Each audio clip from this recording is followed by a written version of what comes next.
উপপাদ্য 32 ড্যাশ নয় এরূপ কোন জ্যায়ের উপর বৃত্তের কেন্দ্র থেকে লম্ব অঙ্কন করা হলে ওই লম্ব জ্যাটিকে সমদ্বিখণ্ডিত করে। তো আমরা আগে কয়েকটা ছোট ছোট ওয়ার্ড একটু এক্সপ্লেন করে নিচ্ছি। একটা বৃত্ত আমরা অঙ্কন করলাম, যে বিন্দুটিকে কেন্দ্র করে বৃত্তটি অঙ্কন করা হচ্ছে সেটিকে বলা হয় বৃত্তের কেন্দ্র, এবং এই বক্ররেখাটি যা দ্বারা বৃত্ত সীমাবদ্ধ তাকে বলা হয় পরিধি, এটা আমরা জানি। তো এবার জ্যাক বৃত্তের পরিধির উপর অবস্থিত যে কোনো দুটি বিন্দুকে যদি আমরা এভাবে জুড়ে দিই, তাহলে যে সরলরেখা পাবো তাকে আমরা বলি জ্যাক। এই ধরো এই বিন্দুটি আমরা জুড়ে দিলাম বা এই বিন্দুটি আমরা জুড়ে দিলাম, তাহলে এগুলো সবই হলো বৃত্তের জ্যাক। এবার ব্যাস কি, কোন বৃত্তের এই জ্যাটি যদি বৃত্তের কেন্দ্র দিয়ে চলে যায়, এইভাবে যদি বৃত্তের কেন্দ্র দিয়ে চলে যায়, তাহলে এটিকেই বলা হয় বৃত্তের ব্যাস, অর্থাৎ বৃত্তের কেন্দ্রগামী জ্যাকে বলা হয় বৃত্তের ব্যাস। এবার আমরা ফিরে আসবো প্রমাণ। এবার তাহলে আমাদের প্রমাণটা কি ছিল? ব্যাস নয় এরূপ কোন জ্যায়ের উপর বৃত্তের কেন্দ্র থেকে লম্ব অঙ্কন করা হলে ওই লম্ব জ্যাটিকে সমদ্বিখণ্ডিত করে। তাহলে যা আমাদের বলে দেওয়া আছে, এই ব্যাস নয় এরূপ কোন জ্যায়ের উপর বৃত্তের কেন্দ্র থেকে লম্ব অঙ্কন করা হলে, এইটুকু অনুযায়ী আমরা আমাদের ছবিটা এঁকে নিতে পারবো, কারণ এর পরবর্তীটুকু কি আমাদের প্রমাণ করতে দিয়েছে। তো আমরা আগে ছবিটা এঁকে নিচ্ছি। আমরা একটা বৃত্ত এঁকে নিলাম, বৃত্তের কেন্দ্র দিয়ে দিচ্ছি। এবার বলছে ব্যাস নয় এরূপ কোনো জ্যা, তো ব্যাস নয় এরূপ একটি জ্যা যে কোনো নিতে পারো, থেকে এরূপ কোনো জ্যায়ের ওপর বৃত্তের কেন্দ্র থেকে লম্ব অঙ্কন করা হবে। তাহলে বৃত্তের কেন্দ্র থেকে এই জ্যায়ের উপর এই লম্ব অঙ্কন করে দিলাম। এবার নাম দিয়ে দেবো ও, জ্যাটির নাম দিয়ে দিলাম এ বি, আর এই বিন্দুটির নাম দিয়ে দিলাম ডি। এবার এই যা যা আমরা এই ছবিতে আঁকলাম, যেটা আমাদের অলরেডি প্রমাণে বলে দেওয়া ছিল, সেইটুকুই আমরা লিখে নেব কোথায়? প্রদত্ত বিষয়।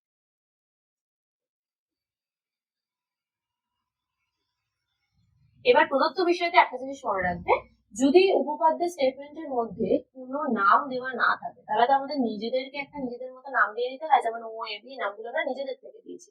তো অবশ্যই সেক্ষেত্রে প্রদত্ত বিষয় লেখার সময় ধরি শব্দটি উল্লেখ, কারণ আমরা এই নামগুলো ধরে নিচ্ছি, আমাদের বলে দেওয়া নেই। আর যদি অলরেডি স্টেটমেন্টে বলে দেওয়া থাকে তাহলে ধরে লেখার কোনো দরকার নেই। ওকে, এবার তাহলে আমরা কি এঁকেছি আর কি বলা ছিল সেই অনুযায়ী আমরা প্রদত্ত বিষয় লিখে নিই। ধরি ও কেন্দ্রীয় বৃত্তের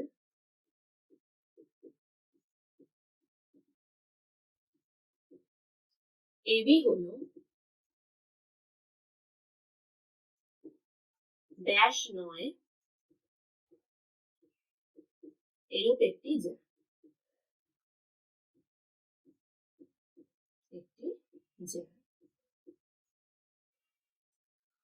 এবং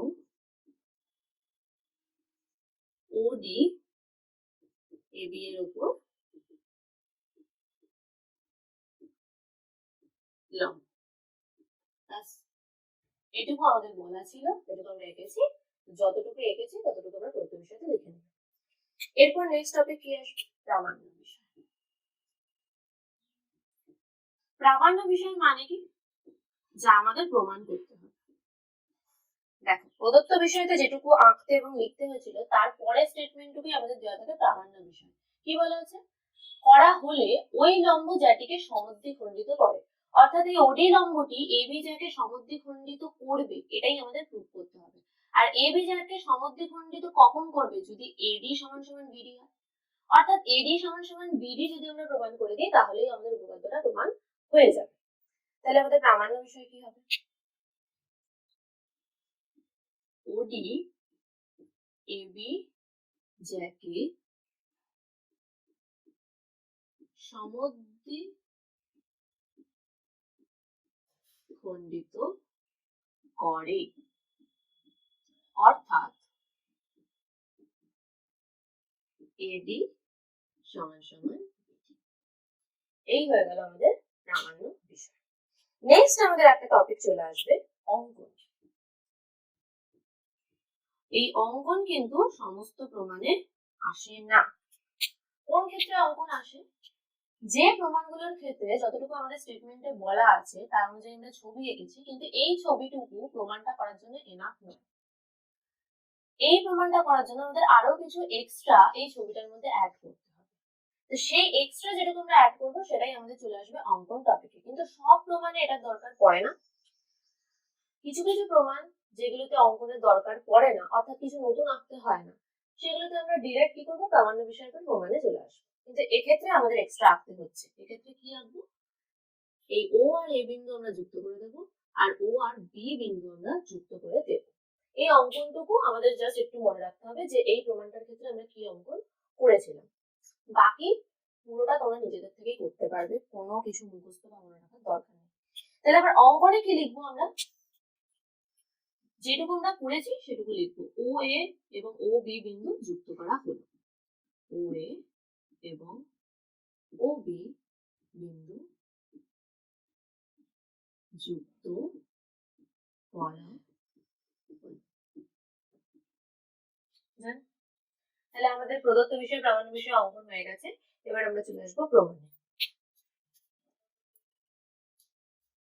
ওকে, এবার আমরা চলে আসি প্রমাণ।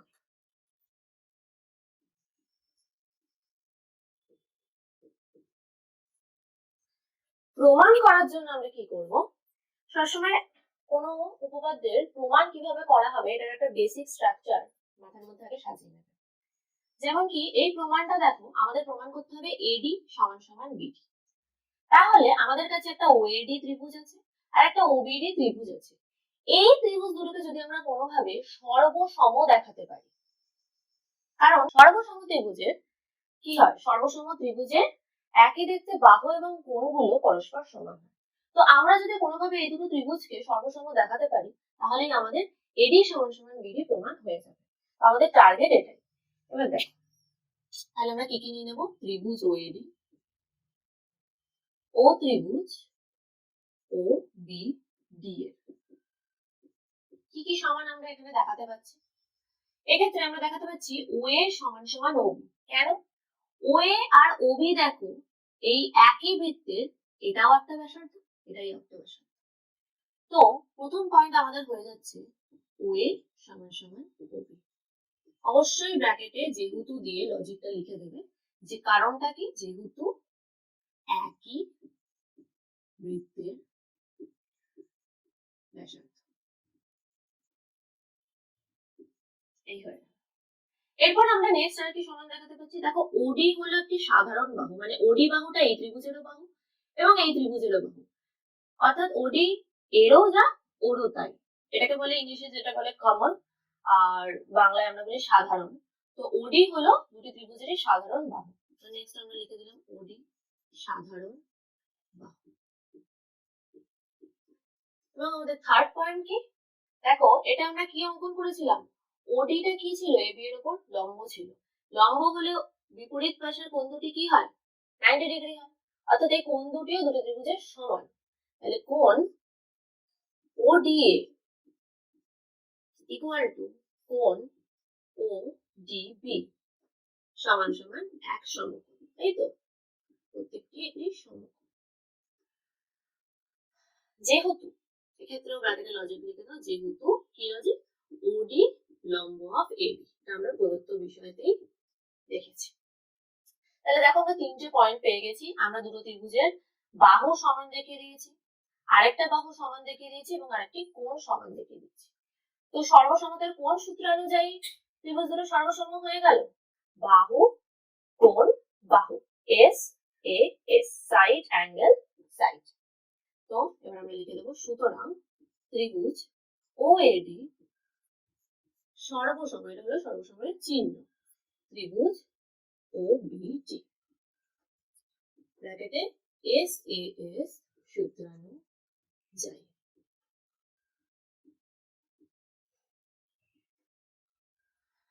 ব্যাস, সর্বসম প্রমাণ হয়ে গেল। তাহলে আমরা এবার এই দুটো ত্রিভুজের একই দেখতে বাহুগুলোকে সমান বলে দিতে পারি। তাহলে সুতরাং এডি সমান সমান বিডি, এটি আমাদের প্রমাণ করতে দিয়েছিল। যেহেতু সর্বসম ত্রিভুজের প্রত্যেকটা পয়েন্ট যখন আমরা লিখবো, অবশ্যই তার পেছনে লজিকটা ব্র্যাকেটে লিখে দেবো। সর্বসম ত্রিভুজের অনুরূপ বাহু, অনুরূপ বাহু মানে একই দেখতে, অর্থাৎ ওডি এবি যাকে সমদ্বিখণ্ডিত করে।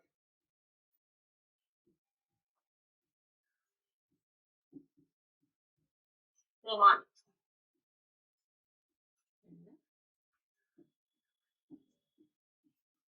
বাস, তাহলে এই হয়ে গেল আমাদের প্রমাণ।